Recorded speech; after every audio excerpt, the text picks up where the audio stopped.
Hey everybody, this is Galaxy Nova. In today's video, since I've been talking so much about the Batman games, I think it's only fair, especially due to my recent look into the Gotham series, like the Gotham Knights series, um, that I look to show you the a couple similarities and references you may have actually missed, and also some points that are like once you see them later in the game after completing it is such a cool little things that we missed.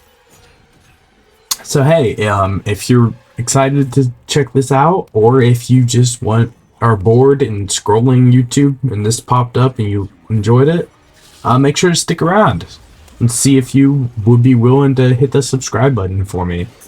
Alright, here we go. Alright, to begin with, let's go over the basics, right? Things that are so brutally obvious that everybody will notice them.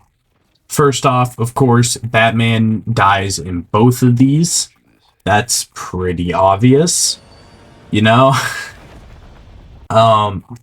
In both of these as well, he dies by a Al Ghul in both, and said Al Ghul simply disappears, though we do learn later that Ra's is indeed dead from Talia due to her taking over. That's the only reason why, because they easily found Bruce under that rubble, but they could not find Ra's, quite coincidentally. One of the lesser noticeable things is that when you're seeing all the cut wounds on Batman, one of the wounds actually does line up with the one that Talia gives him later, which is it's like an upright sword hole through the middle of the chest.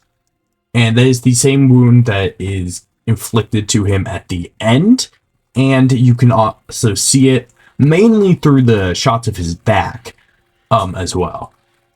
Which is, I don't think it's intentional. My guess is they're just reusing wound assets. But it is interesting to see that it is on both of them in the same spot. As well, you can see Ra's use the almost like the weird like green energy thing majiggy that Al Ghuls can use. But you will notice that when Talia uses it at the end, she has to do some like a deep breathing exercise, while Ra's can almost immediately use it. My guess of this is because Ra's has been around for I don't know how long. I want to say centuries because of the effects of the Lazarus Pit and his constant regeneration. I want to say centuries, so he's had lots of time to master this, and he's practically a master with it now, and that's why he can just summon it immediately. So it's fair to say if Talia follows that same path that he did, that eventually this can happen. This also does mean that in this continuity, I guess the Al Ghuls can just do this.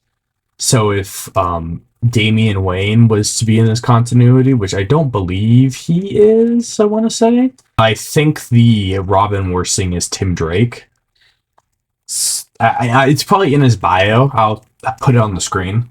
But yeah, it was a good idea from them not to include Damian Wayne, given how that would mean in this continuity he can just summon weird mystical energy and do extra damage or just blow people back or whatever's going on. I don't know what they're doing.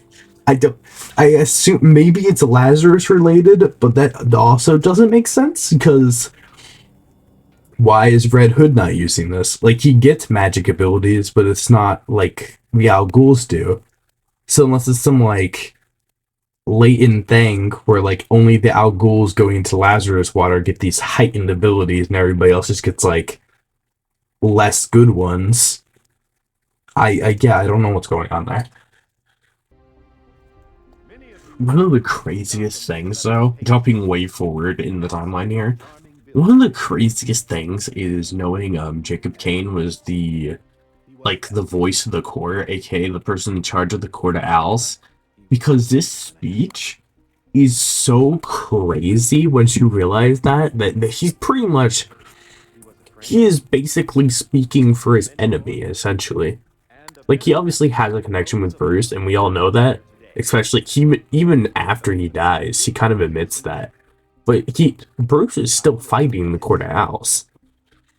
But, like, some of those lines are kind of, like, hidden, you know?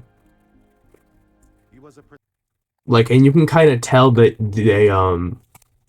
that even back then, that Jacob kind of knew about Batman and stuff, because at a certain point he goes, he was a protector to the city. He worked tirelessly tirelessly behind the scenes, right? To bring justice and equality. And obviously, mostly, A, he's obviously talking about Batman. B, I think he's trying to make a comparison to himself, technically, because that's what he feels like he's doing.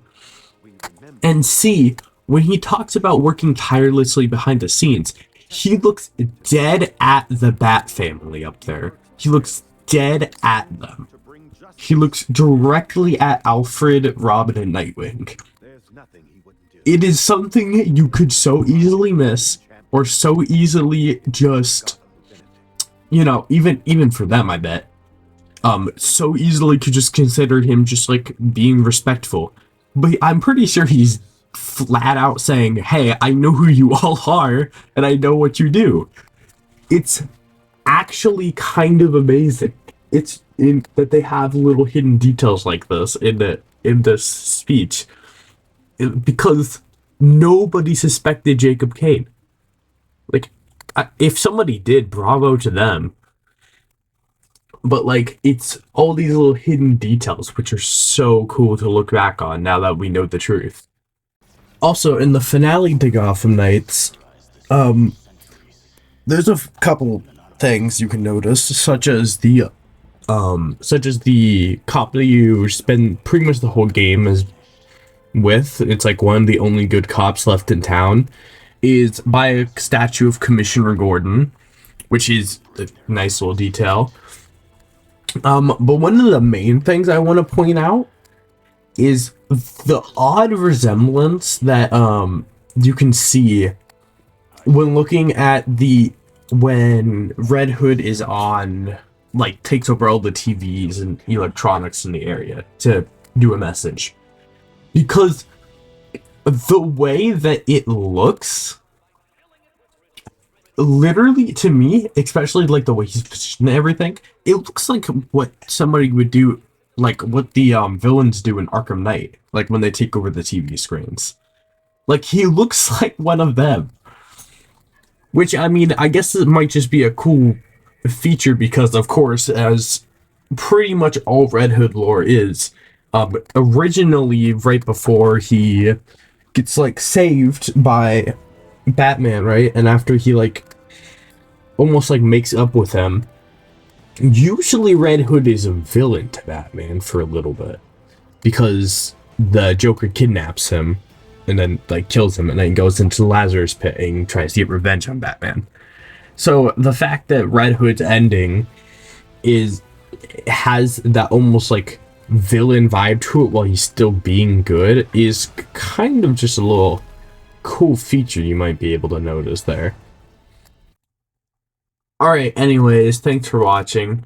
I know this probably is a bit more of a pointless video out here. I'm willing to admit that. But, you know, I just decided to post it.